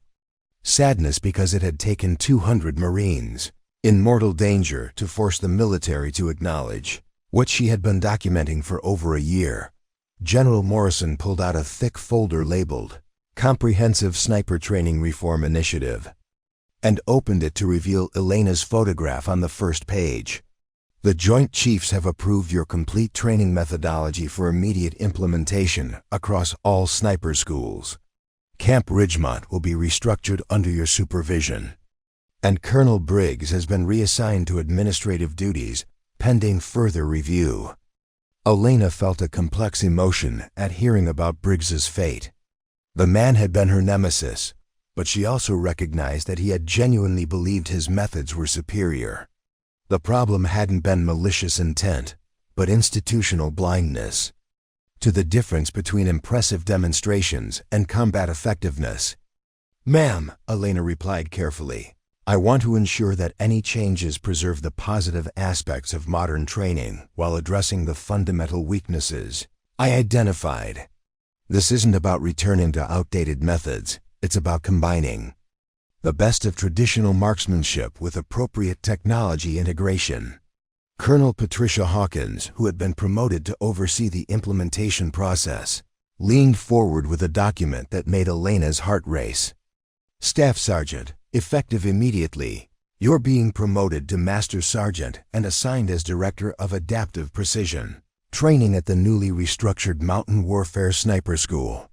Your first class of instructor candidates begins in 2 weeks. Elena felt the weight of responsibility settling on her shoulders like a heavy pack. She was no longer fighting the system from the outside. She was being asked to rebuild it from within, to create a training program that would prepare American snipers for the moral and tactical complexity of modern warfare. The curriculum you've designed emphasizes what you call contextual marksmanship, Hawkins continued. Can you explain how this differs from both traditional and modernized approaches? Elena had spent weeks developing the training philosophy that would guide the new program, drawing from her combat experience, investigation findings, and the hard-learned lessons of Afghanistan. Ma'am, contextual marksmanship teaches snipers to adapt their approach based on the specific demands of each situation.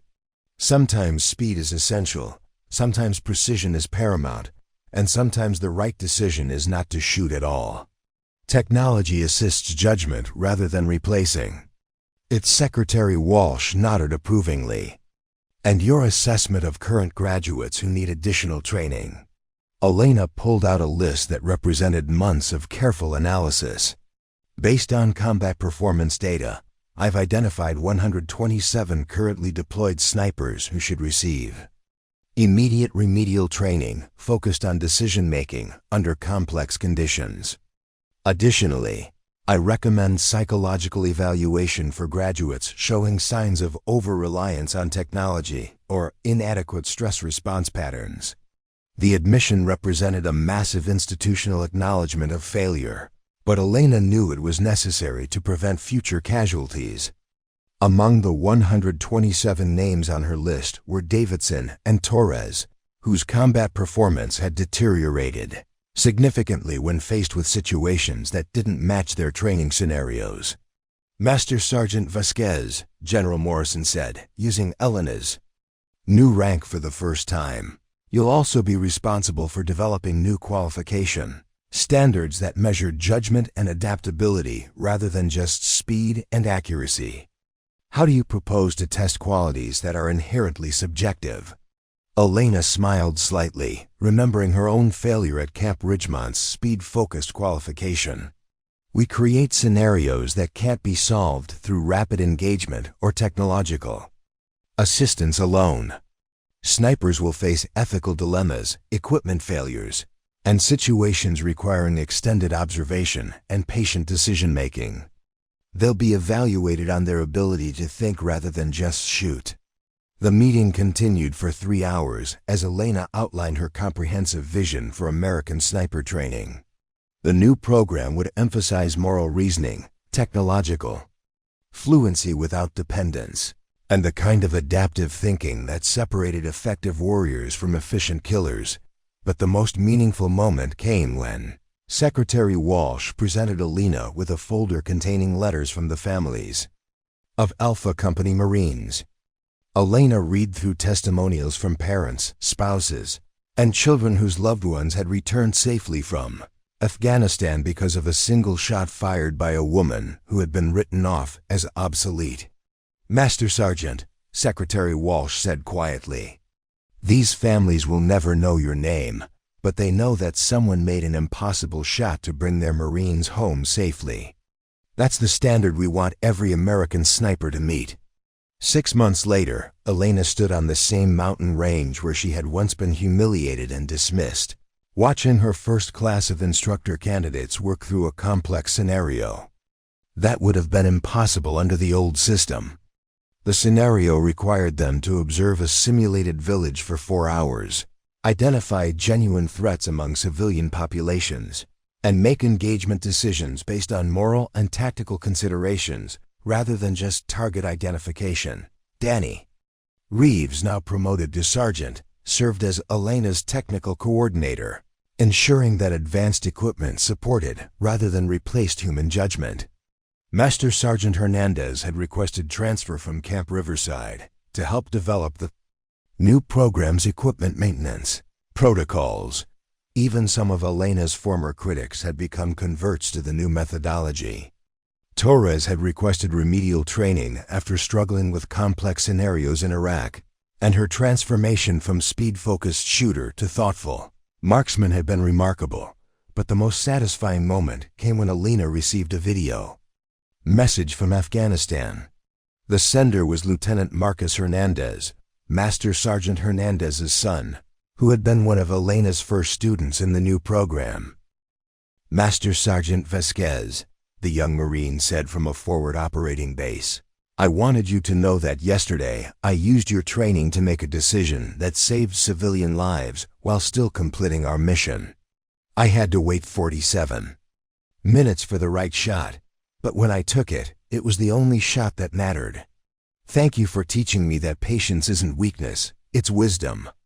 Elena smiled as she watched the message, remembering her notebook entry from Camp Ridgemont. Precision over speed, always. That philosophy, once mocked as obsolete, was now official doctrine for American sniper training. The woman who had been too slow, too old, and too precise had become the architect of a revolution that honored both tradition and innovation, speed and patience, technology and judgment. She had proven that sometimes the person everyone writes off is exactly the person everyone needs. As Elena prepared for another day of training the next generation of American snipers, she reflected on the journey that had brought her from humiliation to leadership.